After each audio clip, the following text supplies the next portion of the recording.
dans la réponse immunitaire adaptative.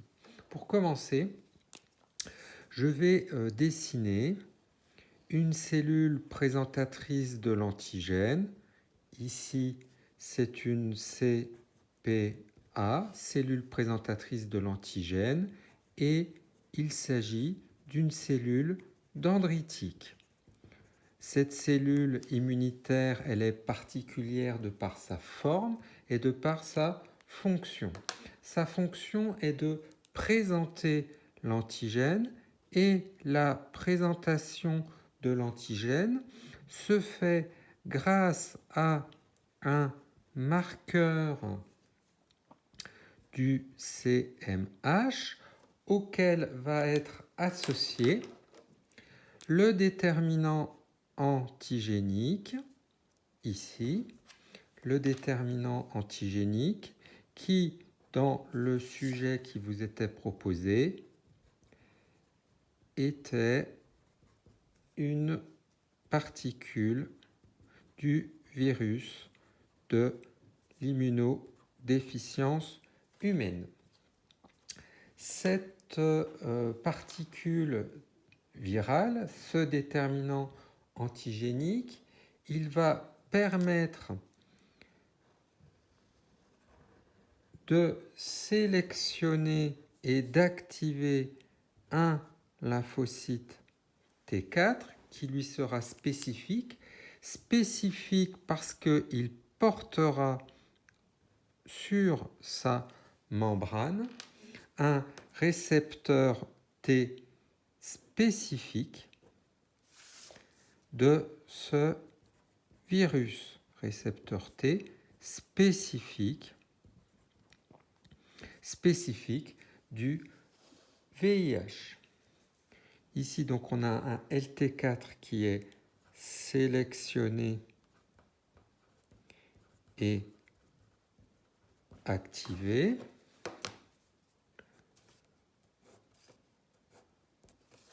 Et donc, on a bien une double reconnaissance entre la cellule présentatrice de l'antigène, qui est la cellule dendritique, et le lymphocyte T4 sélectionné. Alors, l'activation, elle se fait grâce à des substances qui sont sécrétées par la cellule présentatrice d'antigène. Ce sont les interleukines. Je mets IL pour interleukine, vous comprendrez. Donc, à l'issue de cette étape de sélection et d'activation, il va y avoir une multiplication des LT4 sélectionnés, c'est-à-dire une expansion clonale, multiplication, c'est ce qu'on appelle une expansion clonale, des LT4 qui ont été donc sélectionnés, c'est-à-dire qui sont spécifiques du VIH, et il va y avoir également une différenciation de ce clone de LT4 sélectionné, spécifique de ce virus. À l'issue de cette étape, il va donc y avoir formation de lymphocytes T différenciés, qu'on appelle des lymphocytes T auxiliaires, ou encore en anglais qu'on appelle des lymphocytes T helper. Donc ces lymphocytes T possèdent sur leur membrane ce récepteur T spécifique, encore une fois, du déterminant antigénique du VIH. Alors, une fois que le lymphocyte T auxiliaire est différencié, il va fabriquer des interleukines. Ces interleukines vont être donc sécrétées par ce lymphocyte T auxiliaire et ces interleukines vont avoir comme propriété d'activer la multiplication de ces cellules, donc de créer un pool de lymphocytes T auxiliaires. Ils sont tous clonés, bien entendu. On aura un grand nombre de lymphocytes T auxiliaires et la multiplication se fait grâce à cette substance, qui est donc une substance stimulatrice. Il va y avoir par la suite une implication de ces lymphocytes T auxiliaires dans la réponse immunitaire adaptative. La réponse immunitaire adaptative, elle peut se faire de deux façons, RIA, réponse immunitaire adaptative. Elle peut se faire à l'aide d'anticorps sécrétés. C'est la réponse immunitaire adaptative à médiation humorale. Elle peut se faire à l'aide de cellules, et dans ce cas-là, elle sera à médiation cellulaire. Dans le premier cas, le cas de la réponse humorale, il va y avoir une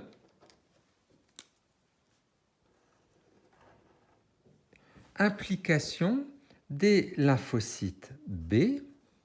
Ces lymphocytes B, ils seront bien entendu sélectionnés eux aussi. Ils vont être aussi activés en fonction de l'antigène, donc là en l'occurrence du VIH, et ils vont se multiplier et se différencier. Donc il va y avoir une expansion et une différenciation clonale. Encore une fois, ça n'est que ce lymphocyte B sélectionné qui se multiplie pour devenir des cellules qui vont être immunocompétentes. Voilà. Ces cellules immunocompétentes, elles s'appellent des plasmocytes et leur rôle est de produire des anticorps circulants. Mon lymphocyte T auxiliaire va stimuler cette étape et cette étape par l'intermédiaire des interleukines. En ce qui concerne la réponse à médiation cellulaire, le lymphocyte impliqué s'appelle le LT8 et ce LT8, il est lui aussi sélectionné et activé puisqu'il va posséder le récepteur T spécifique de VIH. De la même façon, il va y avoir une multiplication et une différenciation clonale de ces LT8 sélectionnés et activés. Il faut rajouter le petit noyau.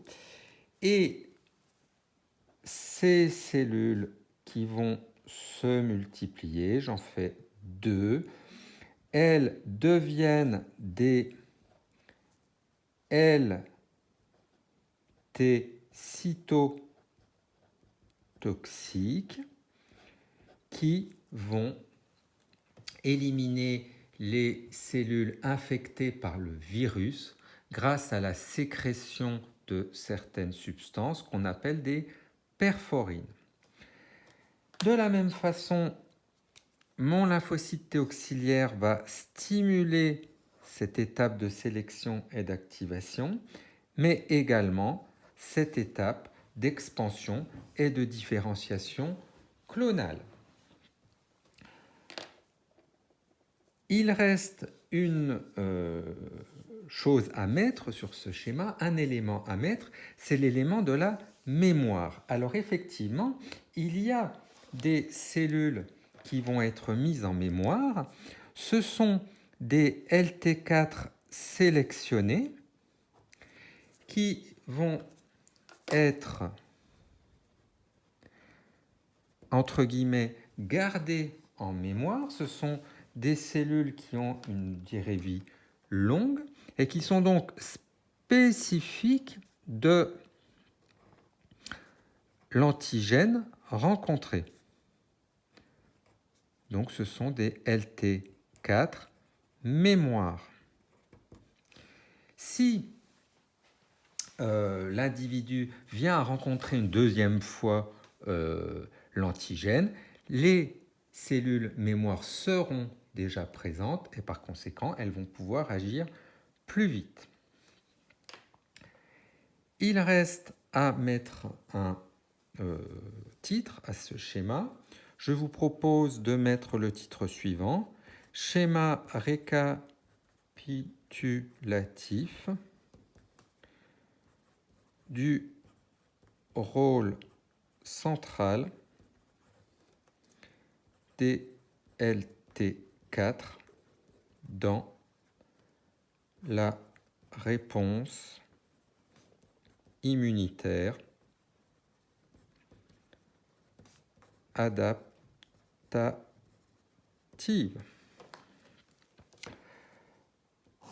Voilà ce qu'on pouvait faire comme schéma possible à intégrer dans le sujet qui concernait le rôle central des lymphocytes T4 dans les réponses immunitaires.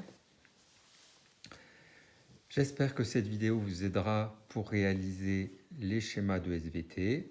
Je vous remercie et vous souhaite une bonne journée. Au revoir.